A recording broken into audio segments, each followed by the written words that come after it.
वजीर हरीश राव ने कहा कि रियासत को सिर्फ वजीर आला केसीआर की शानदार हुक्मरानी की वजह से अवार्ड मिल रहे हैं। उन्होंने आज मिर्यालगुड़ा में खिताब करते हुए कहा कि केसीआर ने वो तरक्की की है जो 60 साल में किसी ने नहीं की है। कांग्रेस तरक्की के नाम पर अपने झूठे प्रोपेगेंडे को फरोख्त देना चाहती है। उन्होंने कारकुनों को मशवरा दिया कि वो कांग्रेस और बीजेपी के झूठे प्रोपेगेंडे के खिलाफ होशियार रहें। उन्होंने कहा कि हल्के मिर्यालगुड़ा तरक्की में पेशरफ्त करेगा।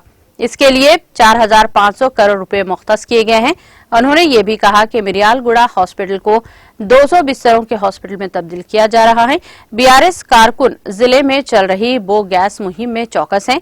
उन्होंने कहा कि मरकज की तरफ से दिए गए अवार्ड्स इस बात का सबूत है कि तेलंगाना 10 साल में तरक्की हासिल की है और शानदार हुक्मरानी की है। हरीश राव ने कहा कि पाक तरफ मरकजी हुकूमत की जानिब से तेलंगाना की शानदार कारकर्दगी पर अवार्ड दिए जाते हैं और दूसरी तरफ खुद बीजेपी कायदीन इसकी नफी करते हैं।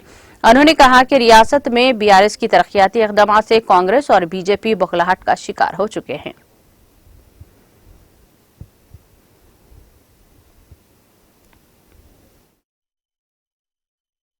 మా పాలన తెస్తాం కాంగ్రెస్ వాళ్ళట వాళ్ళ 10 ఏళ్ల పాత పాలన తెస్తారట అంటే మీ పాలన తెచ్చుడంటే ఏంది నాయనా మా అక్క చెల్లెలు మళ్ళీ బిందెలు పట్టుకొని మిర్యాలగూడల రోడ్ల మీదకి రావాలనా మా అక్క చెల్లెలకు మంచినీళ్లు లేక బిందెలు పట్టుకొని ట్యాంకర్ల వెనుక ఉరకాలనా బోరింగులు కొట్టి చేతులు నొప్పి పెట్టాలనా మా రైతులకు మళ్ళా మున్పటి లెక్క మీ కాంగ్రెస్ హయాంలో ఇచ్చినట్టు 7 గంటల కరెంట్ ఇస్తారా పొద్దుందాకా 3 గంటలు దొంగ రాత్రి 4 గంటలు కాలిపోయే మోటార్లు పేలిపోయే ట్రాన్స్ఫార్మర్లు ఎండిపోయే పంటలు మీ పాలన అంటే అది తీసుకొస్తారా అని నేను అడుగుతా ఉన్నా కాంగ్రెస్ నాయకులను ఏంటిది మీ పాలన మీ పాలనలో పోలీస్ స్టేషన్ల ముందు ఎరువు బస్తాలు పెట్టి ఒక్కొక్క బస్తా కోసం చెప్పులు లైన్లో పెట్టుకొని ఎరువు బస్తాల కోసం రైతులు ఇబ్బందులు పడ్డ పాలన తీసుకొస్తారా ఎరువు బస్తాల కోసం వచ్చిన రైతుల మీద లాఠీ చార్జీలు చేసిన రోజులు మర్చిపోతున్నామా మీ పాలన అంటే ఏంది మీ పాలన అంటే కరెంటు కష్టాలు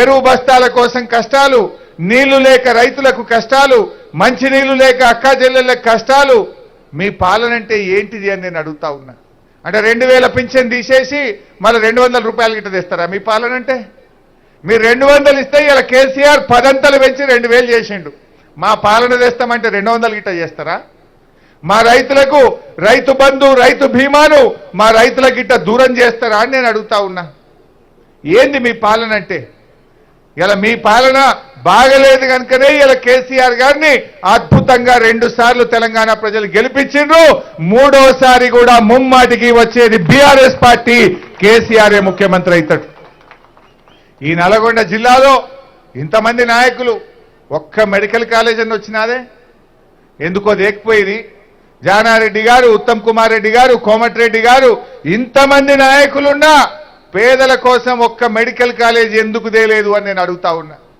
ఇలా మా జగదీశ్ అన్న నాయకత్వంలో నల్లగొండకొక్కటి సూర్యాపేటకొక్కటి 2 ప్రభుత్వ మెడికల్ కాలేజీలు తెచ్చిన ఘనత ఇవాళ కేసీఆర్ ది బీఆర్ఎస్ ప్రభుత్వంది మీతో ఎందుకు కాలే ఇలా మెడికల్ కాలేజీలు తెచ్చినాం అరే బత్తాయి మార్కెట్ కావాలి నల్లగొండలు అంటే కూడా మీతో శాత కాలే కానీ ఇలా నల్లగొండలో బత్తాయి మార్కెట్ తెచ్చినాం నకరేకల్లో నిమ్మకాయ మార్కెట్ తెచ్చినాం ఇవాళ రైతాంగానికి అనేక లిఫ్ట్ ఇరిగేషన్లు పెట్టి సాగునీరును అందుబాటులోకి తెచ్చినాం ఇవాళ కాంగ్రెస్ పార్టీ నాయకులు మాటలు ఎక్కువ ఇవాళ ఎన్ని బస్తీ దవాఖానాలు ఎన్ని పల్లె దవాఖానాలు ఇవాళ ఎన్ని 100 పడకల ఆసుపత్రులు మన నకరేకల్ ఎమ్మెల్యే గారు అడిగితే అక్కడ 100 పడకల ఆసుపత్రి తుంగతుర్తిలో 100 పడకల ఆసుపత్రి భువనగిరిలో ఇలా ఆసుపత్రి విస్తరణ జరుగుతుంది ఆలేరులో 100 పడకల ఆసుపత్రి ఇచ్చినాం సాగర్లో ఆసుపత్రిని అభివృద్ధి చేయడానికి నిధులు ఇచ్చినాం ఇలా ఏ నియోజకవర్గంలో చూసినా ఇలా బ్రహ్మాండంగా డెవలప్ అవుతా ఉంది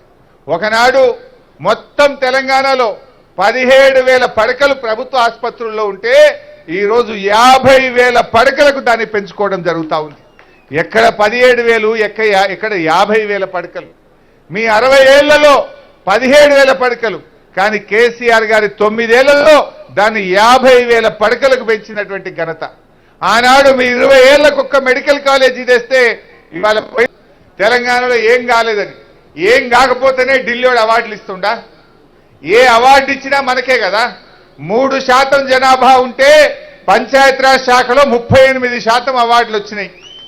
పట్టణాలకు 40% అవార్డు వచ్చింది. మిర్యాలగూడ నియోజకవర్గంలో కూడా అనేక గ్రామాలకు అవార్డులు వచ్చినాయి. మిషన్ భగీరథకు అవార్డు వచ్చింది. అటవీ అభివృద్ధి శాఖలో అవార్డు వచ్చింది. ఆరోగ్య శాఖలో అవార్డు వచ్చింది. పర్ క్యాపిటా పవర్ కన్జంప్షన్ లో విద్యుత్ శాఖకు అవార్డు వచ్చింది. పరిశ్రమల స్థాపనలో అవార్డు వచ్చింది. ఐటీ రంగంలో దేశానికే ఆదర్శంగా నిలిచినాం. మరి ఇవన్నీ పనిచేయకుండానే అవుతున్నాయా?